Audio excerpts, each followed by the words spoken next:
Welcome back to our series on statistical methods. I'm Mark Ledbetter. This is Lecture 8. We are in Part 3 of Chapter 3, and we are talking about one-way ANOVAs. So, last time we've talked about that we use a one-way ANOVA when there are more than two levels of interest, or there are more than two factors of interest. We can write the hypothesis statement in terms of means. We can also write it in terms of treatment effects. Our null is that all the means are the same. And the alternative is that there is at least one mean that's different from the rest, or there is at least two means not the same, are not the same. Now, we talked about the model, and this is the effects model. We can also write the means model by substituting mu sub I for mu plus tau I. We talked about the assumptions, which are very important. We'll be checking those. And then last time we proved that the sum of squares total is equal to the sum of squares of the treatments plus the sum of squares of the error. And here is the SS, I call it TRT for treatment, a little shorter, and then SSE for the error. Now, think about this calculation. This difference is how different is yi dot bar from the overall mean. Now, if all of the means are the same, in other words, if mu I equals mu 2 equals mu 3, etc., then this means that mu I is equal to mu, the overall mean. And that would imply that the sample treatment means yi dot bar would be very close to the grand sample mean or overall sample mean y dot dot bar. If so, a small value of SS treatment supports the null hypothesis that they're all the same. And then by logic, we can see that if these differences are large, then that would support these differences being large will inflate SS treatments, and that would support our alternative or our claim that the means are different. So that would say that the treatment effect is significant or is large. So that treatments affect the response. Okay? And so we could say as an alternative, at least one mean is different. Okay? And the reason they say one mean is because they're saying all the others are equal to mu. Or mu 1, mu 2. They could all, or actually not mu. We don't have to do that. We can just say mu 1 equals mu 2 equals mu 3, but mu 4 is different from all the rest. So if at least one mean is not the same as the others, that's the alternative. Okay? It could be that everything is the same except for one of them. All right.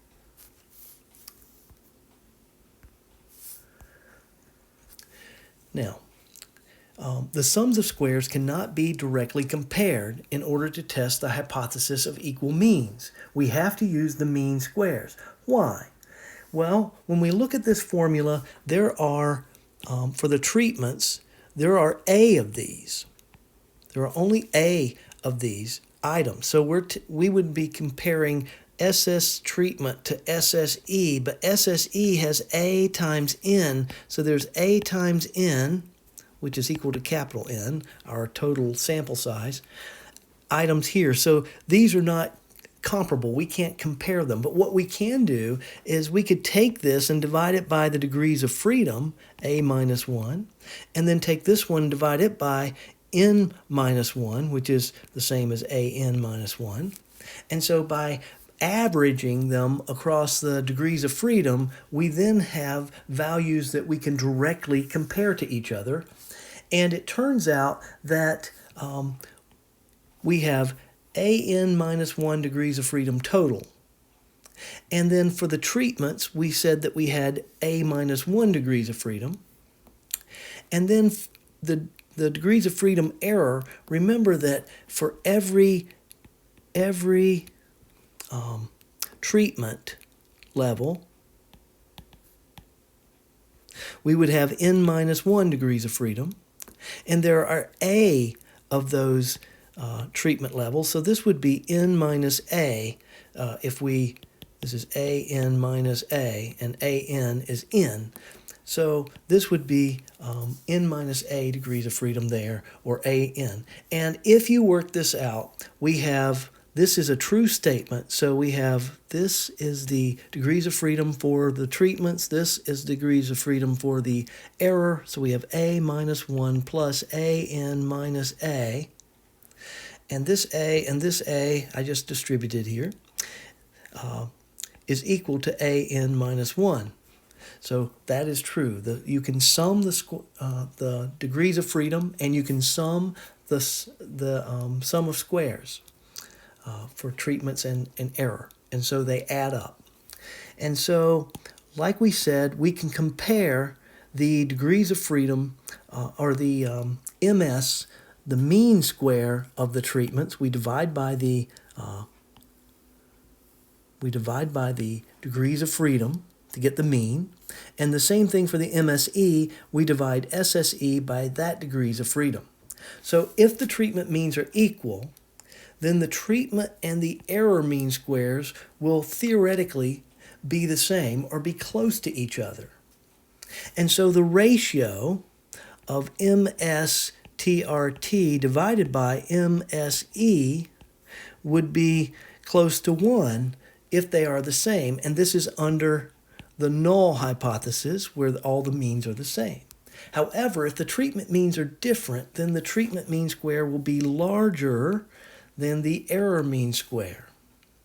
And so, which is, of course, supportive of the claim or the alternative hypothesis. All right? And so, when we look at this, we have shown in the transformations of random variables, first we said that SS over a minus 1 has a chi-squared with a minus 1 degrees of freedom, a chi-squared distribution with a minus 1 degrees of freedom. And SS over its degrees of freedom is going to be a chi-squared with a n minus 1 degrees of freedom. And so this is the mean square treatment, and this is the mean square error. And so this is a chi-squared a minus 1 divided by a chi-squared a n minus a. And if you remember, when we take the ratio of chi-squared over the degrees of freedom, and this would be a chi-squared an minus a divided by an minus a. This turns out to be an F distribution with a minus 1 degrees of freedom in the numerator and an minus a degrees of freedom in the denominator. And so that is how that is our test statistic, and that is how we're going to test our hypotheses. So here is an ANOVA table. ANOVA table. And it's very important for you to understand this table because it helps us perform our test. So we have our source of variation, and there are different names for these. This is between treatments, and this is error, or within treatments, error. And then we have this situation where we can add the SS treatments, and the SSE equals to the SST. We've shown that. And then again, the degrees of freedom, you add these up, and you'll see that the A's cancel. And so those add as well. And so we put in the source of variation, the sum of squares, the degrees of freedom, and the mean square. And so as we work this way, we have our sum of squares of treatment, then we have our degrees of freedom, and then MS treatments is equal to SSE divided by A minus 1. So we take this quantity, divide by this. We take this quantity and divide by that to get our MSE. And then we take and divide the MSE. So we take this divided by that to get our F statistic. And they call it F sub 0, or the F naught in our textbook. Okay? And if we're using the critical value, then we reject H naught when F naught is greater than F sub alpha, and then with A minus 1 degrees of freedom and N minus A degrees of freedom in the numerator. So this would be our rejection region. Because remember, we said that when they're different, MS treatment is going to be bigger than MSE, and when they're the same, the means are the same, then this ratio is going to be close to 1. So 1 is kind of the baseline or null situation where all the means are equal. So when they're not equal, F gets large. It doesn't get small, it gets large. Okay? And so we'll have the F distribution is a skewed distribution. And so if this is F sub alpha, and then we have our degrees of freedom. We don't usually write those in this table. And this is X. Then our rejection region would be here, greater than F sub alpha. Okay? And we have a table in the back of the book, and we'll be using that. So here are the calculations for our example with the plasma etching experiment. And so we have the observations. We have our averages here. And then we have some computational formulas for SST and for SSTRT. Okay? And usually we'll calculate SSE as the difference. Once we have two of these, there's no reason to do the long calculation for the other. And it turns out that it's easier to calculate the treatments and the total here than it is the error. The error is a more complicated formula. So these computational formulas are something you might want to write down. We're not going to use them in this class much because we'll let the computer calculate it for us.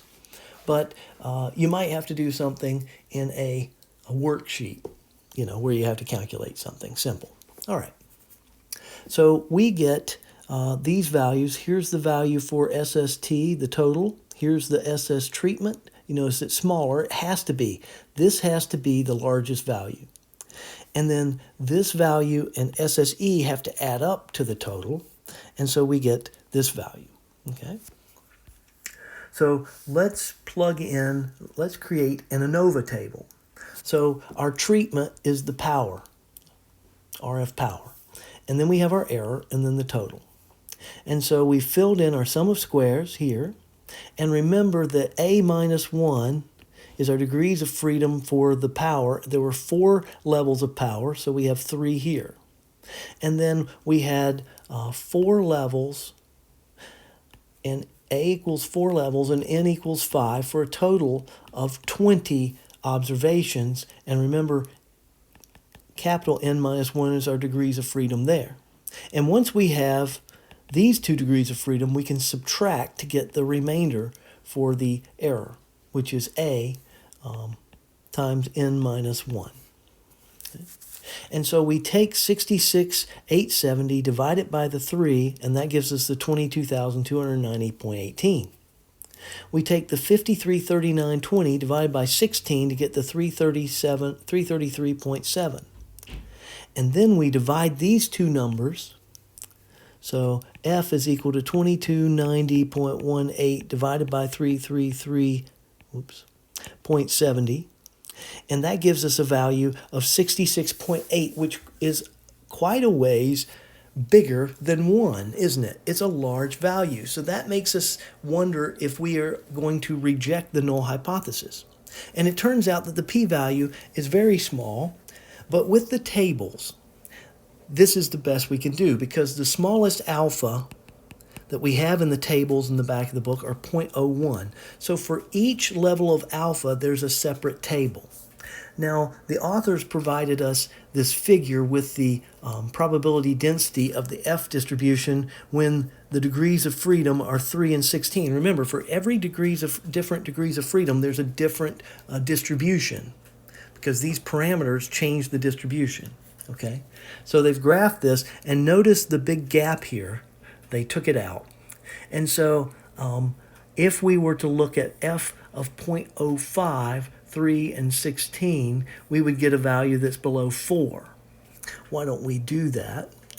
I'm going to come to my tables and then look at my F distribution. And we wanted 0.05 and 3 degrees of freedom in the numerator and 16 in the denominator.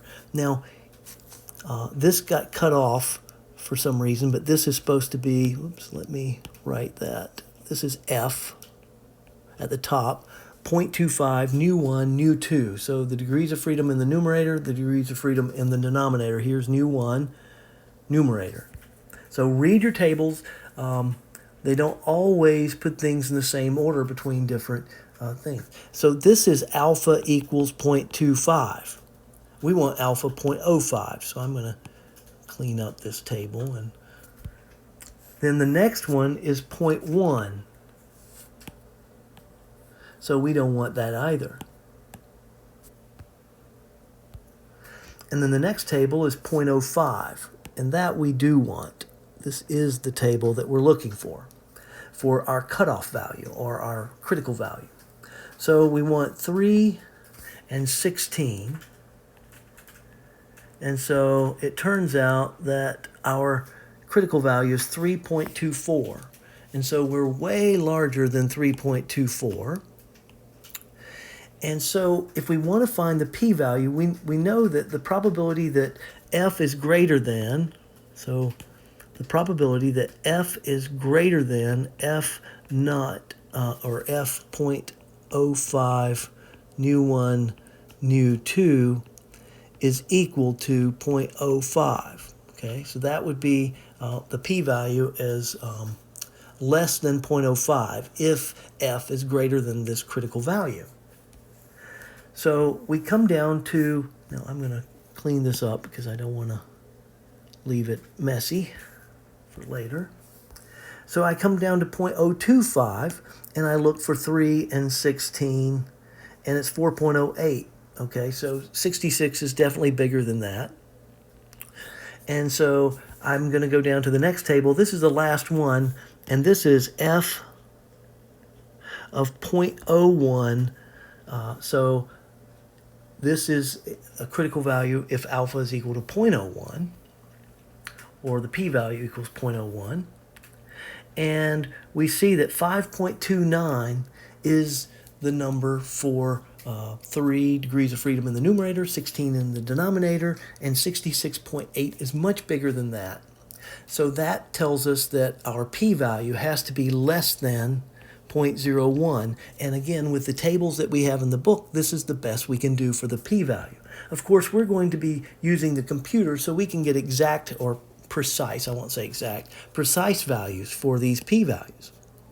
And so you can see that value here, 5 point, I forget what it was now, but 5 point something for the 0.01. And so in the table, we never put 0 for p-value ever because it never gets there. It can never be 0 because if the p-value is 0, then we are certain of our results. And in statistics, we are never certain, and it is very bad practice to put a p-value of 0. So no matter what any other textbook or book does, this happens in fields other than statistics usually, where someone will round it to 0 and then say, oh, it's 0. No, it's not 0. It's never 0. So we use less than. Whatever number, if it's smaller than whatever number we can find, we use less than. The other thing I want to mention is, let's say that the p-value in this case is like 3.2 times 10 to the negative 8. Or 0.0003456732. we'd never record this value. What we'll do is we'll say the p-value is less than 0.0001. It's customary to use 4 decimal places and to say the less than. Okay? So again, when you're reporting p-values, it doesn't matter for anything. Never say 0. You can say less than. If it's really small, say less than 1/10,000ths, and that's fine. Okay? Now, I reproduced the F table here for the 0.025, and so we could see that that value is 4.08. And then for 0.01, we could see that the critical value was 5.29. And so we would certainly reject the null hypothesis. Okay, so let's write this up as I expect to see on homework and in projects. So when you do a hypothesis test, when you do an ANOVA, I expect to see 1, ANOVA table. You'll always provide an ANOVA table. Okay. 2, well, okay, so that's for the results. We'll also always want to see descriptive statistics. That'll be the first thing. So that's 1. ANOVA table is not 1. 2 would be a graphical exploratory analysis. 3 would be an ANOVA table. And then we'd have the write-up. So we'd say, you could say something before H naught. We're testing the hypothesis.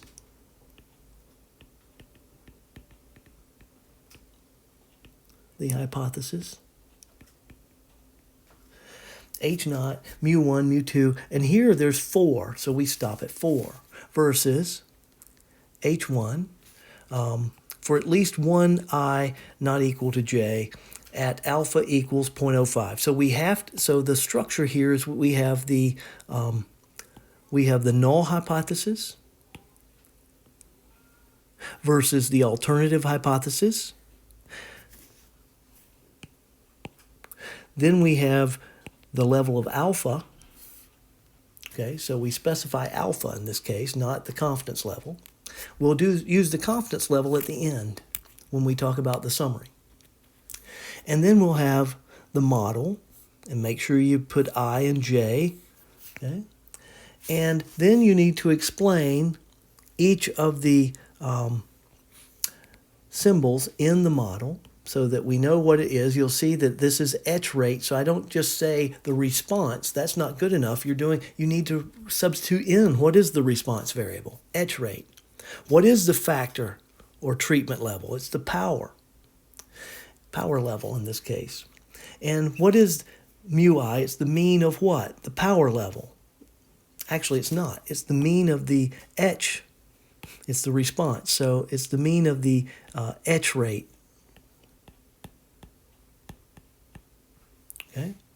And we have the assumptions, and so you can write epsilon ij is normally independently distributed, mean 0, and variance sigma squared is the random error of this.